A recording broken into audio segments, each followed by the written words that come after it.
Bonjour à tous, je suis très heureuse de vous retrouver comme chaque semaine. Je suis Anastasia et par les soins énergétiques, j'aide à identifier la cause de blocage, qu'il soit conscient ou inconscient, ainsi qu'à s'en libérer.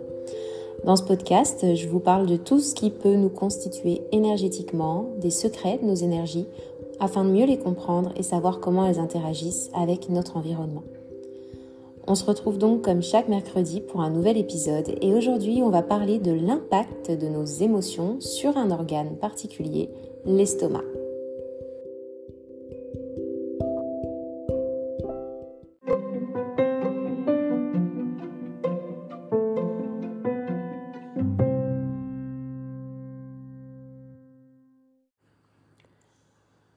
Quel est l'impact de nos émotions sur nos organes et plus précisément sur notre estomac ? L'estomac, c'est un organe clé du système digestif et il est responsable de plusieurs fonctions importantes. Ses principales fonctions comprennent la réception et le stockage des aliments ingérés, la digestion des aliments. Il joue également un rôle très important dans la destruction des bactéries ingérées et contribue ainsi à la protection contre certaines infections. Tout comme notre estomac reçoit et digère la nourriture, pour répondre aux besoins spécifiques de notre corps, que ce soit en vitamines ou en protéines, notre esprit assimile les situations et les événements de la vie pour nourrir notre cerveau. Chaque estomac a son propre mode de fonctionnement, une singularité qui se reflète surtout dans notre capacité à absorber et à intégrer la réalité qui nous entoure, tout comme notre aptitude à digérer de nouvelles idées ou de nouvelles situations. Donc même si la forme générale de nos estomacs est similaire, la manière dont chacun fonctionne peut varier d'une personne à l'autre. Sur le plan psychosomatique, certaines croyances suggèrent que les problèmes d'estomac peuvent être liés au fait de ne pas avoir confiance en soi.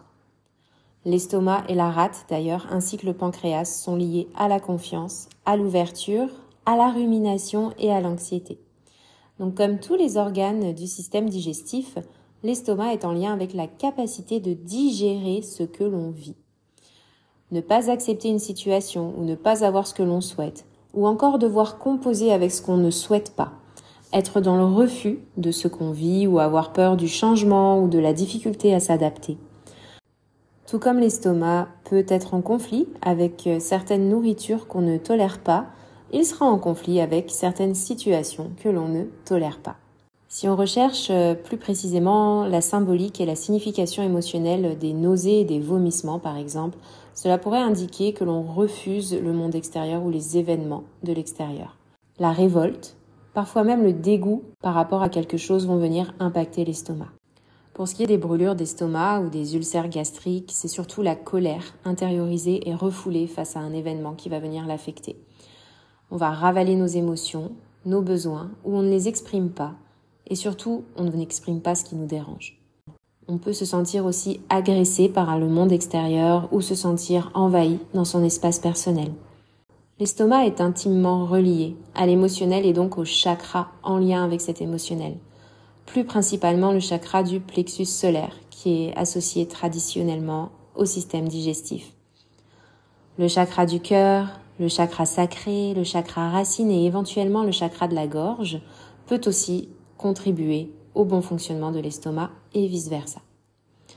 En médecine chinoise, l'estomac est responsable de la nourriture psychique et de la perception des impressions mentales. Chaque organe a un moment spécifique de la journée où son énergie est la plus active. Pour l'estomac, ce serait généralement entre 7 et 9 heures du matin qu'il se régénère et il devrait être au repos entre 19 et 21 heures. Il est aussi associé à l'élément terre et à la fin de l'été.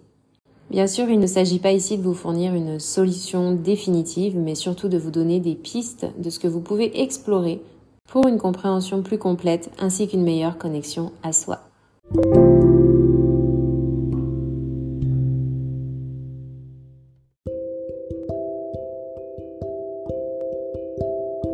Voilà, c'est terminé pour aujourd'hui.